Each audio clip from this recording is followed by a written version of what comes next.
নমস্কার বন্ধুরা, পিয়াসাস রেসিপিতে সকলকে স্বাগত জানাই। চিকেনের সলিড পিস সকলেই খেতে চায় না, তাই আমরা চিকেনের সলিড পিস দিয়ে হয় চিলি চিকেন নয়তো পকোড়া বানিয়ে থাকি।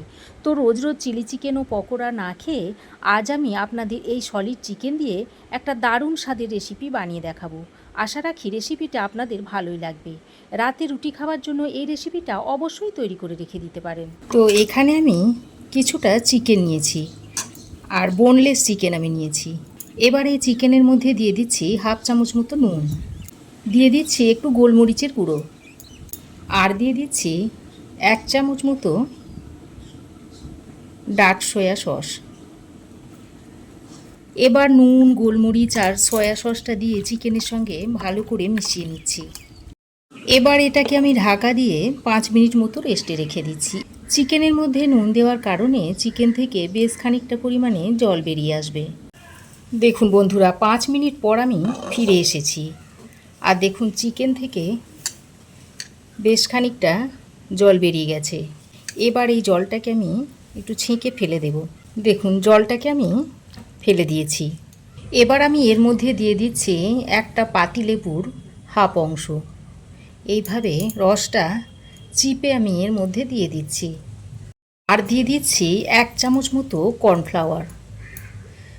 আমি এখানে কর্নফ্লাওয়ার দিলাম, তবে আপনারা ময়দাও দিয়ে দিতে পারেন।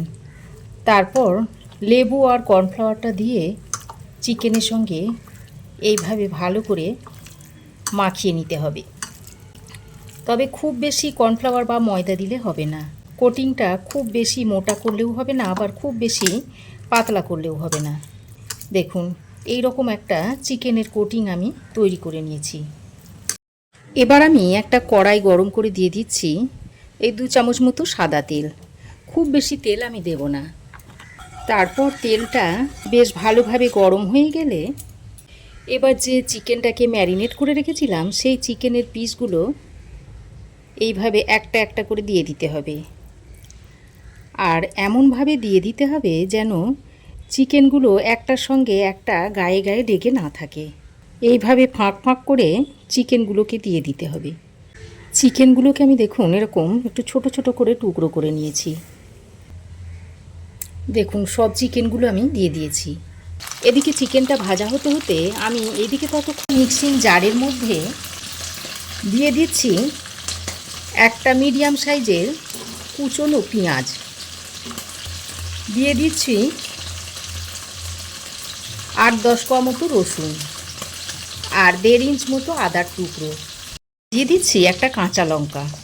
তারপর অল্প একটু জল দিয়ে এর একটা মিহি পেস্ট আমি তৈরি করে নেব। এবার চিকেনগুলো দেখুন এক সাইড ভালো করে ভাজা হয়ে গেলে এইভাবে উল্টে দিতে হবে। আর এই চিকেনগুলোকে লো টু মিডিয়াম ফ্লেমে ভেজে নিতে হবে। হাই ফ্লেমে কিন্তু চিকেনগুলোকে ভাজা যাবে না। চিকেনের গায়ে হালকা একটু রং ধরিয়ে চিকেনটাকে ভেজে নিতে হবে। খুব বেশি কড়া করে চিকেন ভাজলে হবে না। চিকেনের মধ্যে যাতে জুসি ভাবটা বজায় থাকে সেইভাবে চিকেনটাকে ভেজে নেব। তো বন্ধুরা দেখুন চিকেনটাকে লো টু মিডিয়াম ফ্লেমে আমি এরকম সোনালি করে ভেজে নিয়েছি। এবার আমি চিকেনের তেলটা ছেঁকে চিকেনগুলোকে তুলে নিচ্ছি।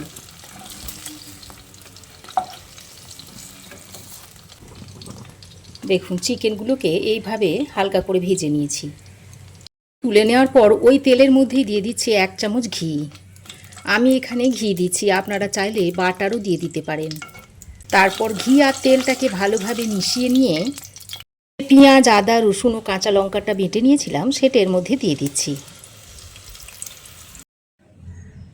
মিক্সিং জারের মধ্যে দিয়ে দিচ্ছি 1 চামচ চারু মগজ, 6-7টা মতো দিয়ে দিচ্ছি কাজু, আর দিয়ে দিচ্ছি 1 চামচ পোস্ত। এবার এটাকে প্রথমে একবার শুকনো অবস্থায় গুঁড়িয়ে নিয়েছি এরকম। তারপর এর মধ্যে আবারও একটু জল দিয়ে এর একটা মিহি পেস্ট তৈরি করে নেব।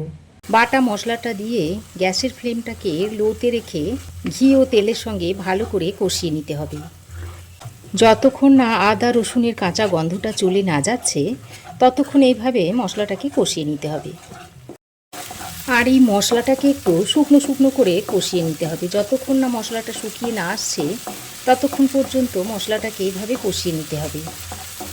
তো দেখুন, একদম হালকা আঁচে মশলাটাকে আমি একেবারে শুকনো শুকনো করে এভাবে কষিয়ে নিয়েছি। এবার আমি যে পোস্ত, চারু মগজ ও কাজুটা বেটে নিয়েছিলাম সেটা এর মধ্যে দিয়ে দিচ্ছি। জারে অল্প একটু জল নিয়ে মশলাটা ধুয়ে এর মধ্যে দিয়ে দিচ্ছি। তারপরে সব কিছু আবারও একসঙ্গে ভালো করে নেড়ে চেড়ে মিশিয়ে নিতে হবে। আর এই সময় একটু ভালো করে নাড়তে হবে, যেহেতু এর মধ্যে কাজু, পোস্ত ও চারু মগজ আছে, তাই নিচে লেগে যাওয়ার সম্ভাবনা থাকবে। সম্পূর্ণ রান্নাটা কিন্তু লো টু মিডিয়াম ফ্লেমেই করতে হবে। একটু ধৈর্য ধরে হাতে সময় নিয়ে রান্নাটাকে করে নিতে হবে। ভালো করে নেড়ে চেড়ে মিশিয়ে নিয়ে এবার আমি এর মধ্যে দিয়ে দিচ্ছি স্বাদ মতো নুন, একটু গোলমরিচের গুঁড়ো, কাঁচা লঙ্কা কুচি দিয়ে দিচ্ছি 1 চামচ মতো, আর একটু চিলি ফ্লেক্স দিয়ে দিচ্ছি। তারপর সব কিছুকে একসঙ্গে ভালো করে নেড়ে চেড়ে আবারও কিছুক্ষণ কষিয়ে নিতে হবে। দেখুন, মশলা বেশ ভালোভাবেই কষানো হয়ে গেছে, আর দেখুন কড়াই থেকে মশলাটা ছেড়ে ছেড়ে আসছে। এবার আমি এই পর্যায়ে ভেজে রাখা চিকেনগুলো দিয়ে দিচ্ছি। ভাজা চিকেনগুলো দিয়ে মশলার সঙ্গে খুব ভালো করে নেড়ে চেড়ে মিশিয়ে নিতে হবে। আর এই রান্নাতে যে মশলাটা তৈরি করা হয়েছে সেটা একেবারে ক্রিমের মতো হয়ে যাবে।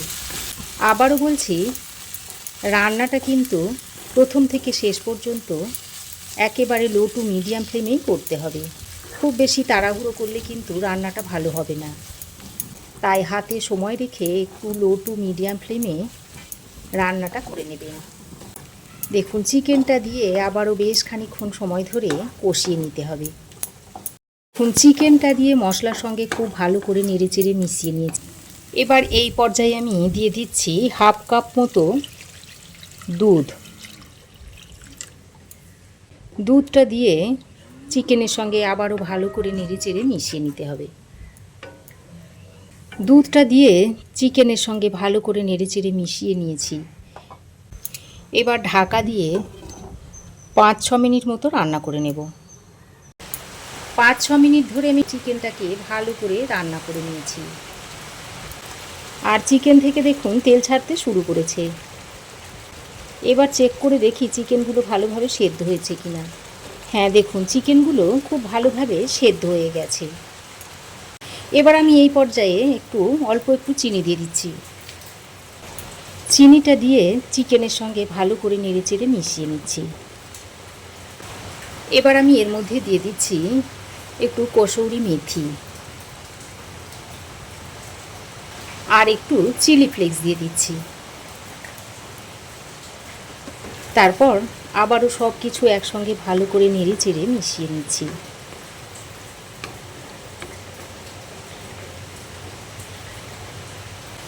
তারপর গ্যাসের ফ্লেমটা বন্ধ করে ঢাকা দিয়ে আরও 4-5 মিনিট মতো স্ট্যান্ডিং টাইমে দেওয়ার পর চিকেনটা আপনাদের সার্ভ করে দেখাচ্ছি।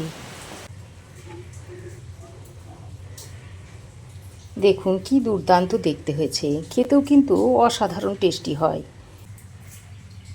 এইভাবে তৈরি করে আপনারা রাতে রুটি খাবার জন্য রেখে দিতে পারেন।